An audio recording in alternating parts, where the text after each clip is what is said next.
Argentina জাতীয় দলের ভবিষ্যৎকে উজ্জ্বল করতে যেসব তরুণ ফুটবলার ইতিমধ্যেই নিজেদের সামর্থ্যের প্রমাণ দিচ্ছেন, তাদের মধ্যে এই পাঁচজনকে সবচেয়ে বেশি সম্ভাবনাময় মনে করা হচ্ছে। তারা আগামী এক দশকে আর্জেন্টিনার মূল শক্তি হয়ে উঠতে পারে। নাম্বার 1, নিকো পাজ। অসাধারণ পাসিং এবং ড্রিবলিং এবং গোল করার দক্ষতার কারণে তাকে অনেকেই আর্জেন্টিনার ভবিষ্যৎ প্লেমেকার হিসেবে দেখছে।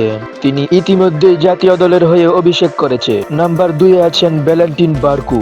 আক্রমণাত্মক লেফট ব্যাক হিসেবে তার গতি এবং ক্রসিং দুর্দান্ত। কোচ লিওনেল স্ক্যালোনির ভবিষ্যৎ পরিকল্পনায় তিনি গুরুত্বপূর্ণ অংশ। নাম্বার 3-এ আছেন থিয়াগো আলমাদা। সৃজনশীল মিডফিল্ডার হিসেবে তিনি ইতিমধ্যেই আন্তর্জাতিক পর্যায়ে নিজেকে প্রমাণ করেছেন এবং বড় টুর্নামেন্টে আর্জেন্টিনার অন্যতম ভরসা হতে পারে। Giuliano Simeone. ডিয়েগো সিমিওনির ছেলে হলেও তিনি নিজের পারফরম্যান্স দিয়েই আলোচনায় এসেছে। তার পরিশ্রম, প্রেসিং এবং গোল করার ক্ষমতা তাকে বিশেষ করে তুলেছে। 5 নম্বরে আছেন আলেজান্দ্রো গার্নাচো। দ্রুতগতির উইঙ্গার হিসেবে গার্নাচো বিশ্বের অন্যতম প্রতিভাবান তরুণ খেলোয়াড়দের একজন। ভবিষ্যতে আর্জেন্টিনার আক্রমণ ভাগে বড় ভূমিকা রাখার সম্ভাবনা রয়েছে। এই 5 জনের মধ্যে বিশেষ করে নিকো পাজকে অনেক ফুটবল বিশ্লেষক লিওনেল মেসির পর আর্জেন্টিনার সবচেয়ে বড় সৃজনশীল প্রতিভা হিসেবে বিবেচনা করে।